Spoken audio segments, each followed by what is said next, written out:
What's up guys and welcome back to my channel. So isang panibagong reaction video na naman po ang gagawin natin today tungkol sa isang Filipina na nagtatrabaho dito sa Canada sa isang hotel as an attendant na kamakailan po yung nagpa-interview sa CBC News. Ang dami-daming kapwa Pilipino na nandito sa Canada na galit sa babaeng ito dahil sa pinagsasabi niya dun sa interview niya with CBC News. Hindi na po natin patatagalin ito, panuorin po natin yung interview niya entitled Hotel Workers Need Long-Term Support Says Laid Off Attendant. So panoorin po natin ang video ito. $82 billion, more than $77 million, $100 million. Want you to know that we'll be there to help you. The announcement started in March, millions and billions of dollars at a time. Money first to help workers suddenly out of a job and businesses not allowed to open. The Canada Emergency Response Benefit will provide $2,000 a month. We're facilitating a wage subsidy up to 75%. Then came $9 billion to help post-secondary students, $2.5 billion for seniors, and money for farmers. $125 million National Agri-Recovery Initiative. All of it adding up to a staggering total, more than $150 billion and counting. So the question, of course, are these measures helping Canadians? Is this enough?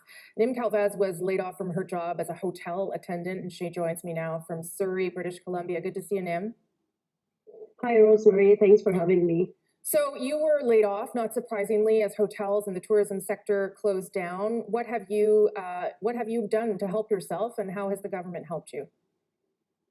The government help us with the CERB, the $2,000 benefit that they're giving us. But aside from that, there's not much available for the workers, and it's pretty disappointing. But we're hoping in the long run or long term, the government will figure out something for the workers, especially in my industry. We are the most hardly hit because we rely on tourism for our business and for our work. And seeing how things right now, it's gonna be a while before people want to travel or stay in hotels.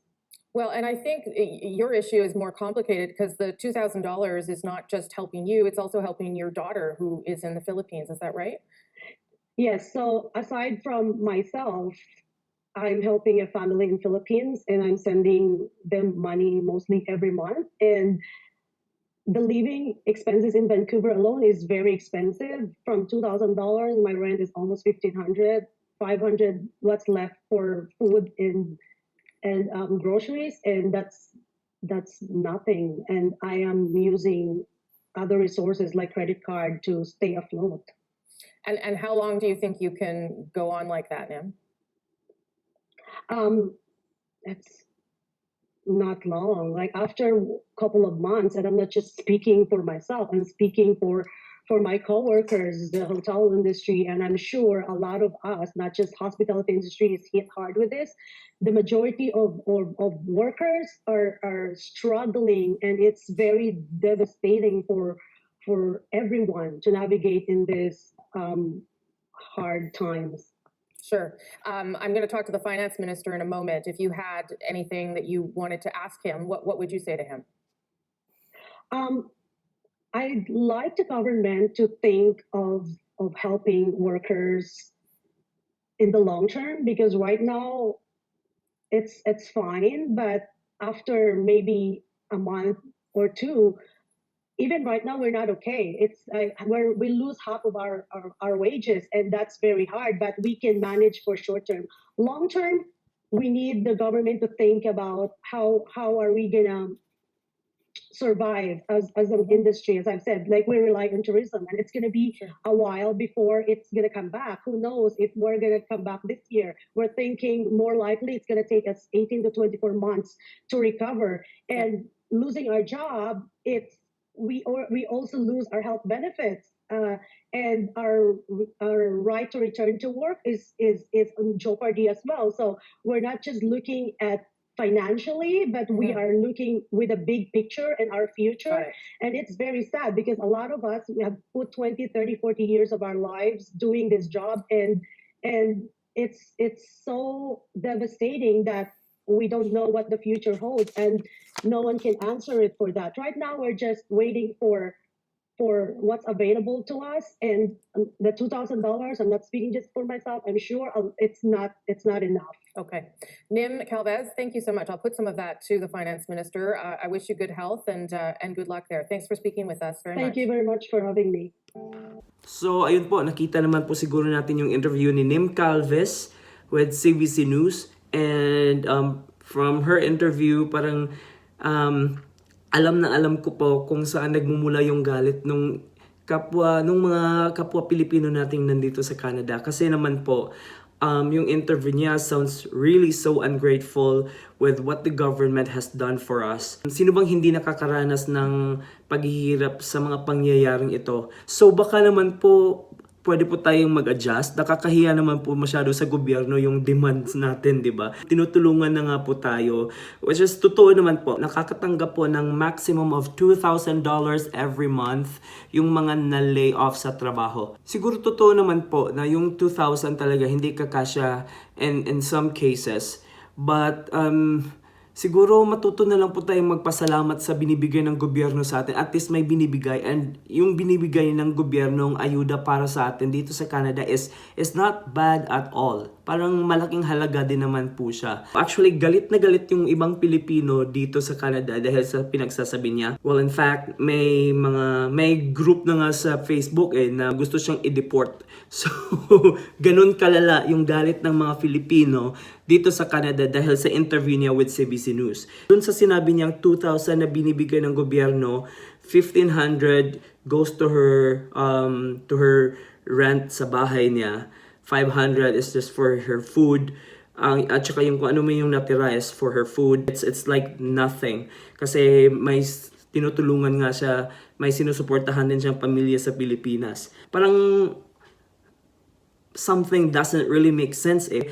Tingnan mo, kung may pamilya ka sa Pilipinas na tinutulungan at ikaw nandito ka mag-isa at nagre-rent ka ng place for 1,500, like, isn't not beyond your means, ate?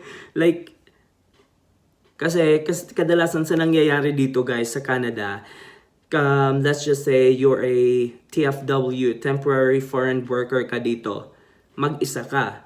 Syempre, hindi ka maghahanap ng isang malaking lugar for yourself kaya kung saan yung mga kinikita mo sa trabaho is napupunta lang doon sa rent mo ng bahay.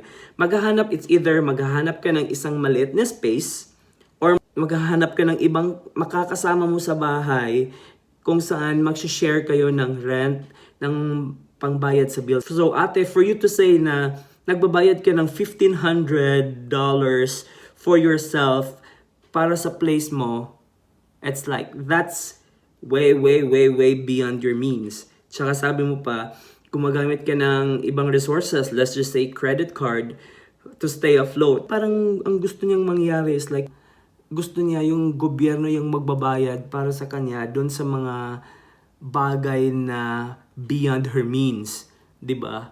But parang ang luho naman ate, but doesn't make sense talaga, 'di ba? Tsaka doon pa sinasabi niya, it's devastating. Of course, it's devastating. You don't have to reiterate that. Lahat naman tayo nakakaranas nito. This is something unexpected. This is inevitable, ate. And all we have to do is face it. To be honest with you, ang daming Filipino who are very grateful for what the government has done. Alam mo kung ano yung sinabi niya doon na may konting sense? It's like, she likes the government to plan for something long-term na makakatulong sa mga workers. Ano bang ginagawa ng gobyerno ng Canada, ate? Nakatunganga lang? For sure, may ginagawa sila something for us. Alam mo kung ano yung dapat ipag-pray natin is like, well, rise up again. At saka, kung hindi man tayo bumalik sa normal, at least makaka-recover tayo in no time. Hindi yung magpapa-interview ka and you sound so ungrateful kung ano yung natatanggap mo from the government. Kasi nga hindi kasya. Well, I'm sorry if you are, because sinabi mo dun sa interview mo, parang you lose half of what you earn. So, I'm so sorry to hear that, ate, but there is really nothing we can do about that. All we have to do is adjust and pray for the better. Yun lang po.